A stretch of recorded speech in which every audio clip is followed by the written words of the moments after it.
Starting a business can seem like a daunting task, unless you have a partner like Shopify. They have the tools you need to start and grow your business. From designing a website to marketing to selling and beyond, Shopify can help with everything you need. There's a reason millions of companies like Mattel, Heinz, and Allbirds continue to trust and use them. With Shopify on your side, turn your big business idea into... Sign up for your $1 per month trial at shopify.com/special offer. Joining me now is the most impressive woman I have met in my 45-year career in American politics. Tulsi Gabbard was a 4-term member of Congress from Hawaii, serving as a Democrat. She was vice chairman of the Democrat Party. She became an independent. More recently, she has joined the party of Lincoln, Eisenhower, Reagan, and Trump because, well, she believes in freedom, she believes in peace, and she believes in prosperity for the American people. She's written a terrific book, For Love of Country, laying out precisely why she left the Democrat Party behind. Folks, nobody, with the exception of Donald Trump, worked harder for the victory last Tuesday than former Congresswoman Tulsi Gabbard, who joins us now. Tulsi Gabbard, welcome to the Roger Stone Show.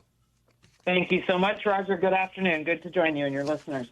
I'm so happy to have you because you have the courage to say things that other people don't have to say. We had dinner together last Friday night, and I think we're both happy and exhausted. You put in long, hard days on the campaign trail, both speaking with sometimes with the president, sometimes with our mutual friend, Robert F. Kennedy Jr., sometimes speaking on your own, but you put in a lot of work and you have to be very happy with the results. What is your analysis of what happened in the earthquake that took place last Tuesday? You know, when I endorsed President Trump and spoke to him privately, I let him know that he was and is the leader that is necessary for us to save our country and save the world, and that I'd do everything I possibly could to get him elected. That was several months ago. I kept my promise because of what's at stake. You and I both know this. I think the results of this election show that the American people know what's at stake. To have such a resounding mandate come from voters, it gives me so much hope, because when you look at all of the nonsense and the lies and the attacks and the hate-filled and dangerous rhetoric that the Democrat elite, the Washington establishment, people like Liz Cheney and Dick Cheney and Adam Kinzinger, the propaganda media, big tech, you look at all of the forces that, you know, yes, they were against Donald Trump, but really they're against the American people and our democracy and freedom and the Constitution. And in spite of all of that, in spite of the lawfare, in spite of them achieving their goal and saying that, you know, Donald Trump is a convicted felon because of their lawfare, the American people saw through it. And that gives me great hope for the path forward for our country. It gives me great hope that as we saw President Trump bring together this unity coalition of Americans from different backgrounds, from different political parties, coming together centered around what is in the best interest of the American people and our country, and how do we stand together, yes, to make America healthy again, but really for us to get back on a path towards peace, freedom, and prosperity for all Americans. The American people heard that message loud and clear, responded, and made sure that our voices were heard through our votes, and reelected Donald Trump to be our 47th president of the United States. You know, very few American political figures have changed parties in our country and gone on to great political success. In the United Kingdom, of course, that's not so. Winston Churchill was a member of both the Labour and the Tory parties, and distinguished himself in both parties. But here, it's a lesser tradition. I guess Strom Thurmond did it. That was a product of Southern politics, a unique situation.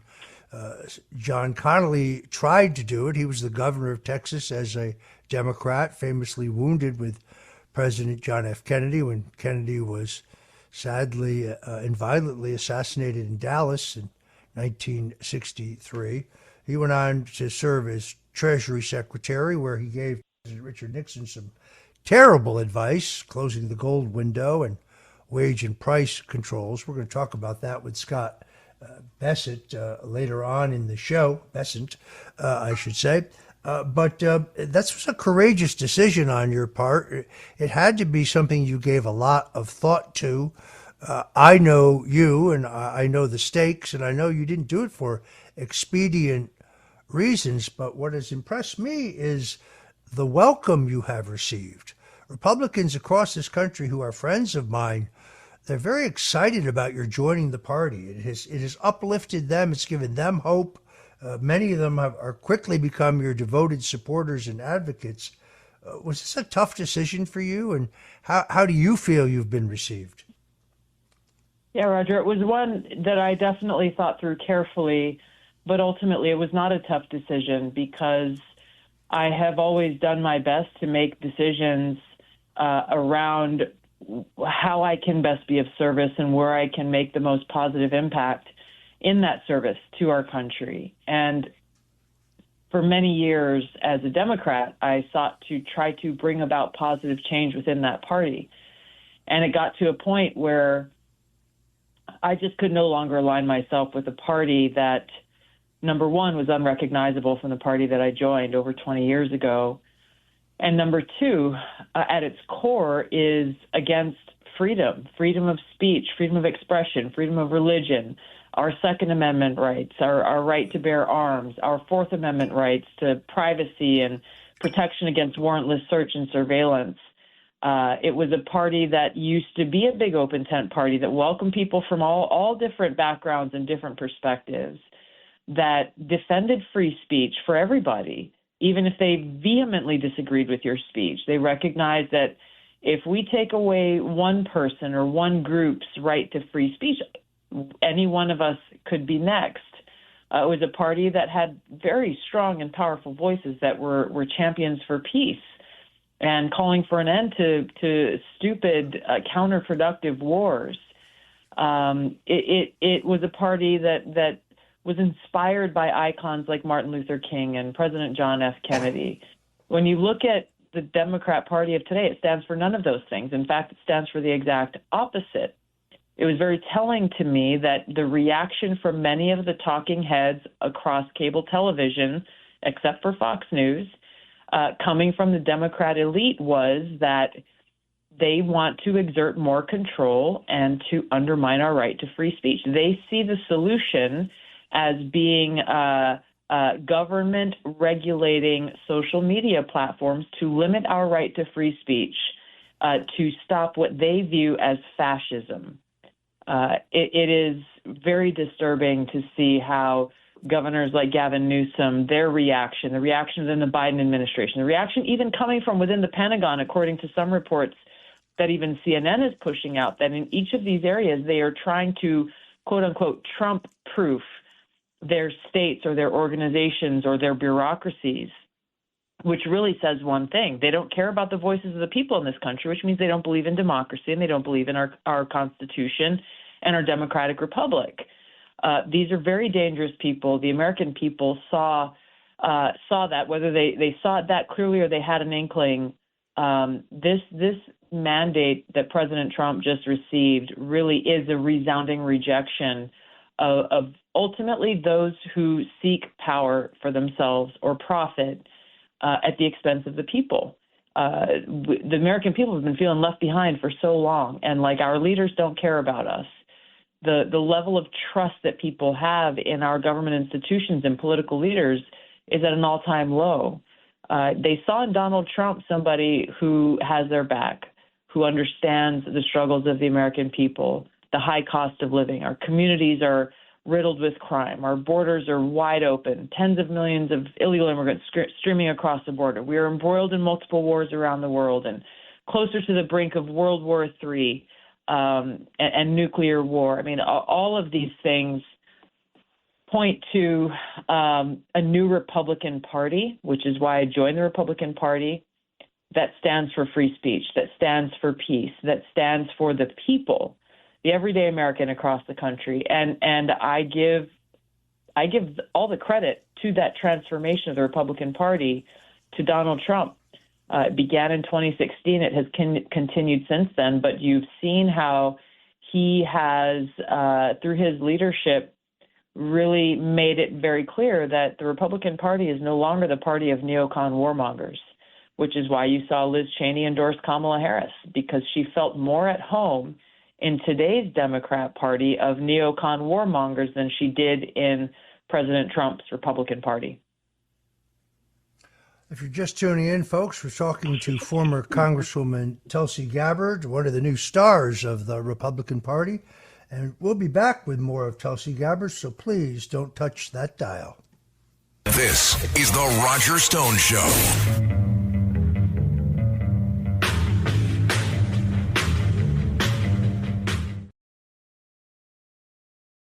This episode is brought to you by Progressive Insurance. Do you ever find yourself playing the budgeting game? Well, with the Name Your Price tool from Progressive, you can find options that fit your budget and potentially lower your bills. Try it at Progressive.com. Progressive Casualty Insurance Company and Affiliates. Price and coverage match limited by state law. Not available in all states. We interrupt this program to bring you an important Wayfair message. Wayfair's got style tips for every home. This is Styles McKenzie helping you make those rooms sing. Today's style tip: when it comes to making a statement, treat bold patterns like neutrals. Go wild, like an untamed animal print area rug under a rustic farmhouse table from Wayfair.com. Arr, fierce. This has been your Wayfair style tip to keep those interiors superior. Wayfair, every style, every home.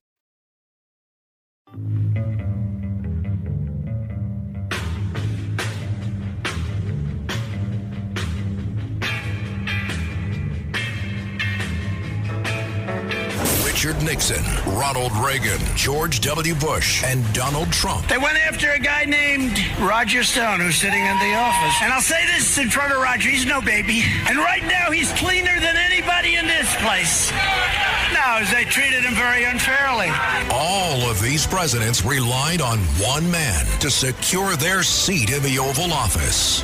That man is Roger Stone. Roger Stone. This is The Roger Stone Show, presented by Colonial Metals Group. Now, here's Roger Stone.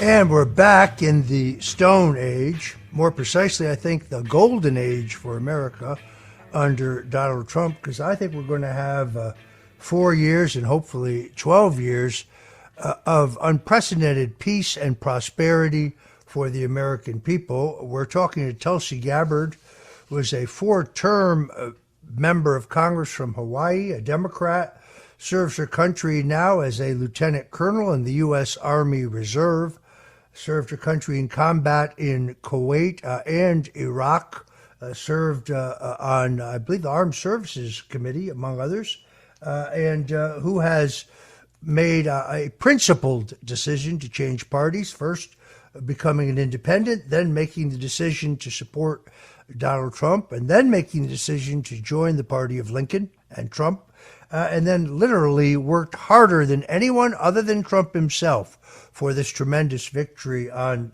Tuesday. Tulsi, I have to ask you, I watched Joe Biden's statement, which was surprisingly gracious for him. I thought I detected a little bit of glee there, because I don't think he liked the way he was unceremoniously dumped by his party. And then I saw Kamala Harris. As usual, she didn't make much sense, but she did commit herself to the peaceful transfer of power. Now, pardon me if I'm a skeptic. Perhaps it's because what my family and I have been put through when the deep state who controls a politically motivated Justice Department want you. Sadly, they can get you. And a part of me thinks that the deep state, Dwight Eisenhower called them the military-industrial complex. He tried to warn us about them. I don't think they're finished in their efforts to silence us, as you point out, to limit our constitutional freedoms and drive us to the extremely profitable wars that they keep advocating. Doesn't a part of you, Tulsi, make you wonder what they are up to? Of course. And they're not even really hiding the fact that they are trying to limit the powers of the presidency specifically because Donald Trump was elected. This is something that began several months ago when it became clear that President Trump would be the Republican nominee for this presidential election. And the fact that this is the case and that there aren't, red alarm bells going off in all directions, pointing to really what a traitorous act this is, especially for those who wear the uniform, but not limited to those who wear the uniform, those who are serving in a position within the government whose paychecks come from the American taxpayers, many, if not all of whom swore an oath to support and defend the Constitution of the United States. They are actually trying to undermine that Constitution and the powers that it provides to the presidency simply because it's Donald Trump. This is dangerous on its own, but it's even more insidious because of their mindset behind it, that they believe that they are the protectors of democracy, that they are the protectors of the Constitution, and that they are therefore then justified in undermining it in order to carry out this act that they feel morally justified to carry out, because they view Donald Trump as a threat to our country, to our republic, to our Constitution. And this is where the hypocrisy comes in, when they themselves are the actual threat because of their actions and what they're doing to try to undermine him preemptively. He hasn't even been sworn into office yet, and they're doing all they can to try to limit what he will be able to do in carrying out the mandate that the American people gave him. People voted for him because of what he promised to do for the American people. And everything from economic policy, domestic policy, immigration, border security policy, foreign policy. On every front, President Trump has been given a mandate, a clear mandate, a powerful and overwhelming one by the American people. And so we should all be very, very curious on what exactly is going on behind closed doors right now within the administration, within the executive branch, and within Congress, and demand accountability for those who are undermining and circumventing our democratic process. Tulsi Gabbard, I want to thank you for joining us today on The Roger Stone Show. I hope and pray that President Donald Trump will select you for a position in his government where you can continue an unbroken record of public service to the American people. I salute you for your integrity. I salute you for your courage. I salute you for your energy and the incredibly hard work you put into this tremendous victory. I urge folks to get your book, For Love of Country, where Tulsi lays out very specifically why she left the party of Franklin Roosevelt and John F. Kennedy and Harry Truman to join the party of Lincoln, Reagan, and Trump. God bless you, my friend, and thank you so much for joining us on The Roger Stone Show.